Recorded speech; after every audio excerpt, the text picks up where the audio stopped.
Hello. Good evening, friends. And today it's gonna be today will be the second stream, and let's get right to it. So today's stream is about procrastination.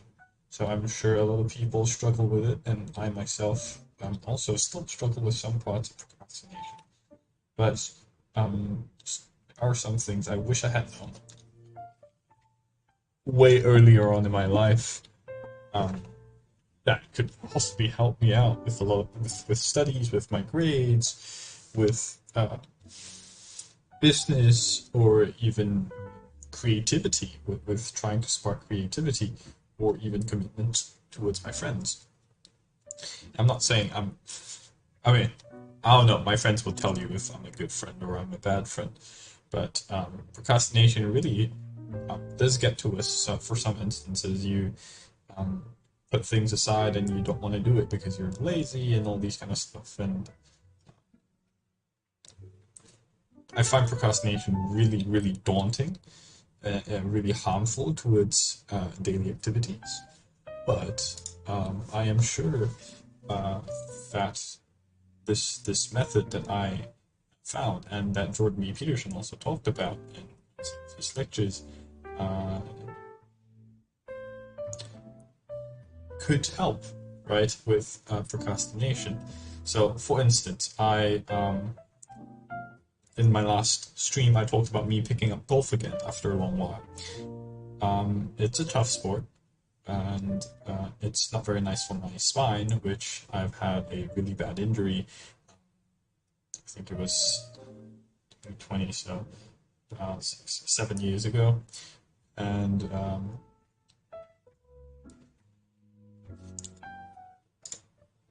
this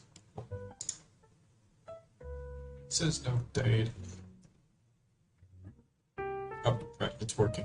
Okay, so I've had this really bad injury on my spine 6, 7 years ago, and it has really affected my mobility on my upper body. And if you look at golf, it's all about upper body mobility. So if you cannot do that, you know, essentially it's really hard for you to play golf because you can't move your body as you're supposed to or as you're trained to do. And I have been for the past few months. My friend and her boyfriend, has been pestering me to go play golf with them, and I thank that because it really helps me put my mind away from a lot of things that I'm dealing with, and instead put all of it, stress and everything else, in the golf ball.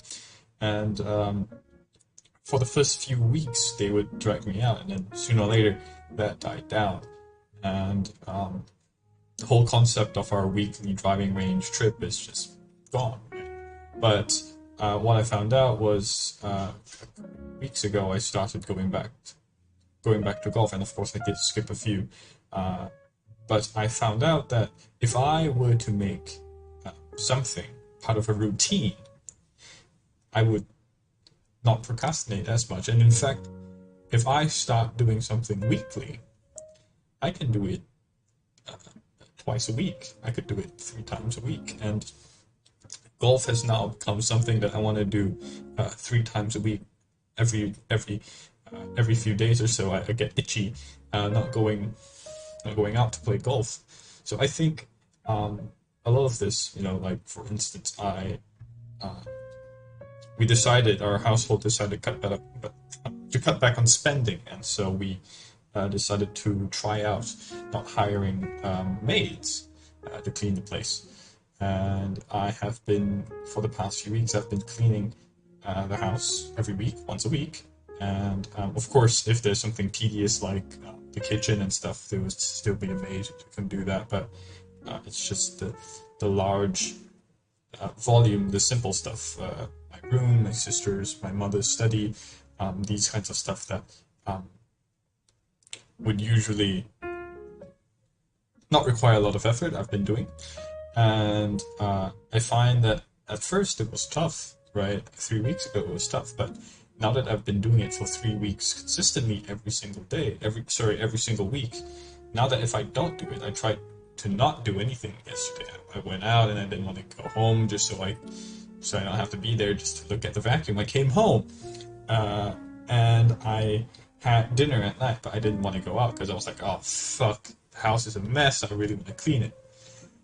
And I went out anyways because I was like, okay, you know what? Let's see how far I can push myself to procrastinate, how far I can not do things. Fast forward today, I woke up and the first thing I got up to do was not brush my teeth. I didn't brush my teeth yet until just now. Disgustingly, what I did was I got up, and on my head, everything that was on my head was, you have to clean, you have to clean, you have to clean. So what I did was I picked up the vacuum and I started cleaning the whole entire house. And after doing that, I feel like everything's gone, all the stress and all the amount of pent up uncertainties. So I think part of tackling procrastination is to actually go into a zone of sort of a routine of such. Let's say you have to study and you don't like studying. I don't like studying. And I'm gonna probably try this. And what I would do is probably spend an hour every day, or start off with 1 hour a week, to look over the things that I have, the assignments and everything. Probably just, and if I have anything else, I just finish it, something like that. That's probably a good suggestion to start working on right now. And I think if I do it frequent enough, let's say I do it once every 2 days, once every week, I'll start getting into this trance where I need to do it, I need to do it, I need to do it. I had this conversation with my dad a few weeks ago about how he tells me that I have to be organized. How leading business people are always organized. And I tell him, look, that's fucking bullshit. They get people to clean for them. And that can be true at home, but I have seen successful business leaders in their offices.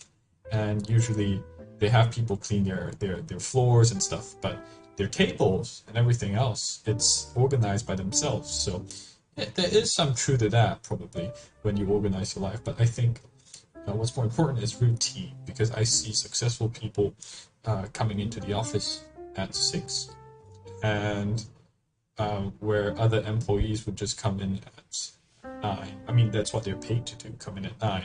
But business owners, sometimes I've seen a couple that really get into this routine of coming to work at 6. And of course they leave early because they still work from 6 onwards, right? Yeah, sometimes they slack out and go have breakfast, but they still get into office earlier than other people. And probably they reach their office at 9 or 8:30, but they're definitely up in the morning at 6, and they are out of their house by 6:37. So the whole idea of getting into a routine to stop procrastination is really attractive. There's this video that I googled, and it's about Jordan B. Peterson talking about videos very well titled, How to Stop Procrastinating. The next best predictor of lifetime success is conscientiousness. Well, and of the two aspects of conscientiousness, say orderliness and industriousness, the better predictor is industriousness. So the question is, well, what can you do about your industriousness? And the answer to that is, well, that's kind of rough too, because there's a strong genetic component. But you can work on micro habits with regards to your conscientiousness. And I think the best micro habits, this is partly to do with this future authoring program processes, I think the best thing you can do with regards to your conscientiousness is to set up some aims for yourself, goals that you actually value. And the future authoring program helps people do that. And basically it does a situational analysis it helps you do a situational analysis of your life more than a psychological analysis, I would say. And so the questions are something like, well, all right, you're going to have to put some effort into your life, and you need to be motivated to do that. And so what are the potential sources of motivation? Well, you could think about them in the big 5. So, it's all about trying to find micro little things that you can try and do in a routine, like early on he said. And manner, if you're extroverted, you want friends. If you're agreeable, you want an intimate relationship. If you're disagreeable, you want to win competitions. If you're open, you want to engage in creative activity. If you're high neuroticism, you want security. Okay, so those are all sources of potential motivation that you could draw on, that you could tailor to your own, your own personality. But then there are dimensions that you want to consider your life across. And so we ask people about, well, if you could have your life the way you wanted it in 3 to 5 years, if you were taking care of yourself properly, what would you want from your friendships? What would you? Speaking of taking care of myself properly, so I've been taking things for granted a lot. I think it has something to do with a lack of routine. I have had recent acne swelling, so like little tiny bits of acne on my jaw, and I went to the dermatologist, and she gave me some really nice medicine for to cure and to better my skin, right? So I could take care more of myself. But with all of this in my life, with all these opportunities, what I've decided to do was to not take care of myself. So for the past couple of days, I have not been applying the ointment she's been giving me and stuff. It's truth to be told, it's not what I should be doing. And she asked if I want oral medication instead, because it seems like I find it hard to get myself to actually apply all these kinds of things. And I tell her this, like, if there's any serious side effects of medication. She goes, yeah. Although it's a small matter, she's like, yeah, there are side effects to medication. For your case, you don't need medication because it's just regular acne. So apparently the side effects were kidney failure. If I was it kidney or liver failure? I don't quite remember. If I ingested too frequent and drink beer or stuff along with it, and it's been hard to try and get myself to do this and do that, or ask for certain kinds of service and all these kind of things. I think it's sometimes when things are widely available to you, you tend to take it for granted. And for instance, I looked at my tuition fee for university, and I look at it and I go, okay, it's this much. And I had a conversation with a friend, and apparently she thinks that amount was quite a hefty amount for a university degree for 3 years. And I personally think I took it for granted because I see other people going to university and spending 3-4 times as much, but I didn't know what the baseline was. And what's even worse was back in high school, that was the fee for a year's worth of education. So it was the whole idea of when things are readily available. Like, I got gym equipment in my room and I don't use it. It's like when things are readily available, you just tend to not want to do it.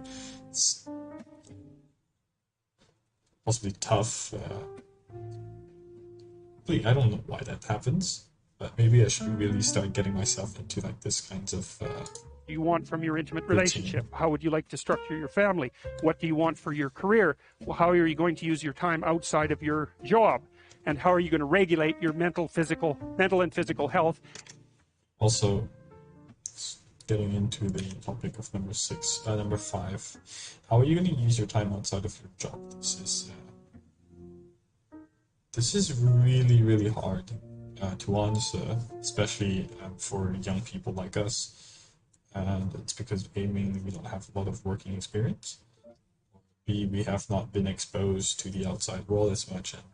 And as I was working, internship and all this kind of stuff, I started to treasure the little time I have at home, the weekends, and I really don't want to spend those time doing chores and stuff like that. But sometimes things still have to be done. And what I found out was I crave the need for vacation. I crave the need to go out somewhere, to actually leave the city where I work at. And now I don't want to go to the city where I work. I tend to stay away from that particular town because looking at the office stresses me out. And I think this is a really interesting topic to explore. Of your job, and how are you going to regulate your mental and physical health, and maybe also your drug and alcohol use, because that's a good place to auger down, because alcoholism, for example, wipes out 5 to 10% of people. So you want to keep that under control, and then so maybe you develop a vision of what you would like your life to be, and that associates the goal. Well, once the goal is established, and then you break down the goal into micro processes that you can implement, the micro processes become rewarding in proportion, in relation to their causal association with the goal, and that tangles in your incentive reward system. We talked about the dopamine. So this might be a little complex, but what essentially Mr. Peterson's trying to say is to find little things that you could use to reward you throughout your daily routine. Let's say if you're working and you're procrastinating part of your work, you tell yourself, okay, if I finish this, how am I going to celebrate, or do things when I get home? What am I going to do? Maybe have a little nice glass of wine.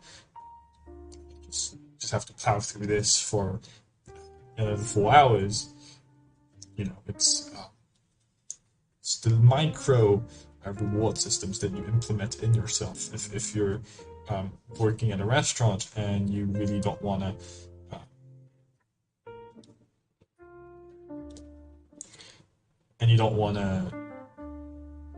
work as much, you're just standing there, you tell yourself, okay, after this, what can I look forward to? I know some of my friends who worked in the restaurant line, he actually looked forward to ordering food from his own restaurant because they are really generous and they actually give him some decent samples to take home. And part of these are, let's say, chicken chop or anything like this. And he goes, okay, if I finish today's work, I'll ask for chicken chop and go home. I want to have some chicken rice or like some leftovers and stuff like that. And it's probably part of the micro reward system that people use to continue and proceed with their life. Incentive reward system, and that's the thing that keeps you moving forward. And the way it works is that it works better if it produces positive emotion when it can see you moving towards a valued goal. Okay, well, what's the implication of that?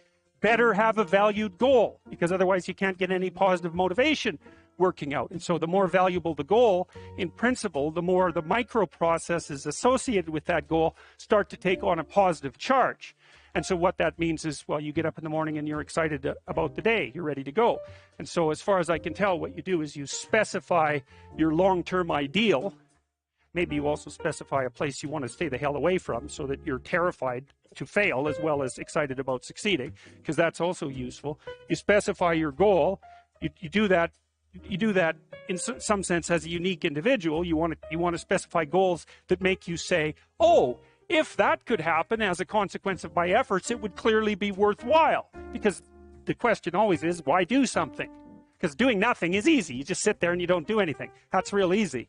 The question is, why would you ever do anything? And the answer to that has to be because you've determined by some means that it's worthwhile.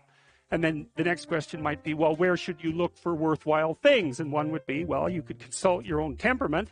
And the other would be, well, you kind of look at what it is that people accrue that's valuable across the lifespan. So you do a structural analysis of the subcomponents of human existence, and I already did that. You need a family, you need friends. Like, you don't need to have all these things, but you better have most of them. Family, friends, career, educational goals, plans for, time outside of work, attention to your mental and physical health, etc. That's what life is about. And if you don't have any of those things, well, then all you've got left is misery and suffering. So that's a bad deal for you. So once you set up that goal structure, let's say, and that's really in many ways that's what you should be doing at university. That's exactly what you should be doing, is trying to figure out who it is that you're trying to be. As I want to be, and I figured it out at the very late stages of my time in university. It's a little late. I'm sure some of my friends, my course mates, figured out early on. It's a little late, but at least it's early than never, right? Later than never. This. I remember when I first got into university, didn't know what. I was just moving out of my shell. I was just out of school, out of college, and I was for the first time, out of the protective umbrella of my parents. And I was in university, and I would get looks from my course mate, who, by the way, would join us someday in one of these podcasts. His name is Icy. He is really financially motivated. He has really proper finance management skills, and he looked at me in the way I would buy $7 bottled waters, and he would go, "Raymond, that's a bad idea. There's $2 bottled waters there," and I go, "Wait, what?"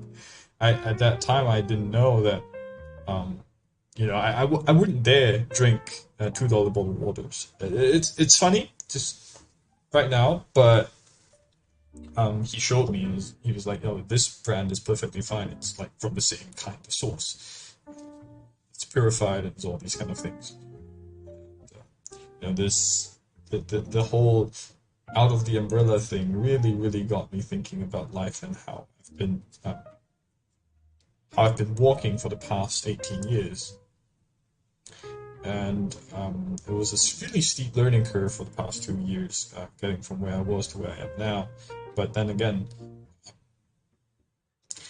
I am glad I had that learning curve. I started limiting my spending and only transfer myself the amount I think was necessary. I had a talk with IC, and he was like, "Okay, so we tend to need this amount, that amount for like university." And I started actually budgeting myself below that amount because I don't really go out that often.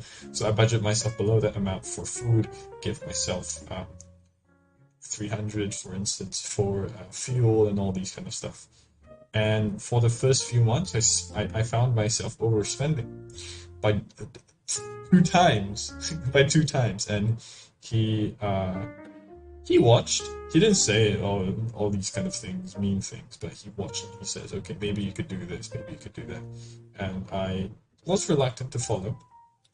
And now I am actually doing absolutely fine, although I do still go over, but it's not by 2 times the amount. It's I would like to hope I'm getting there. But this whole experience from IC was really enlightening. It goes to show, and probably next time I'll learn from him and how to probably invest and roll currencies in the market. He doesn't seem worried by the drop in the value of the currency of which our country is in, and in fact he's fine with it. He's absolutely fine with it. I was sad because my money is worth less now, for instance, but he was like, "It's all gonna go fine. It's okay. Just invest in these kind of things." And I had this conversation with him, and I told him, "Wait, if everything crumbles, what's your money worth?"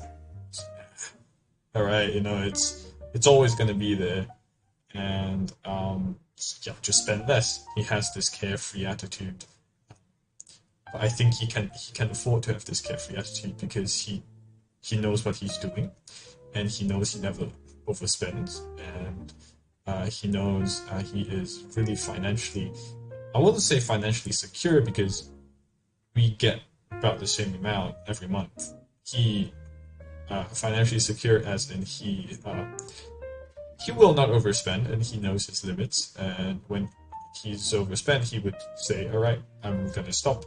I'm not gonna do this anymore. That is it." For like, it's been really tough, but I find that limiting myself, and of course I treat myself every time I reach the end, and I go, "Okay, I'm under."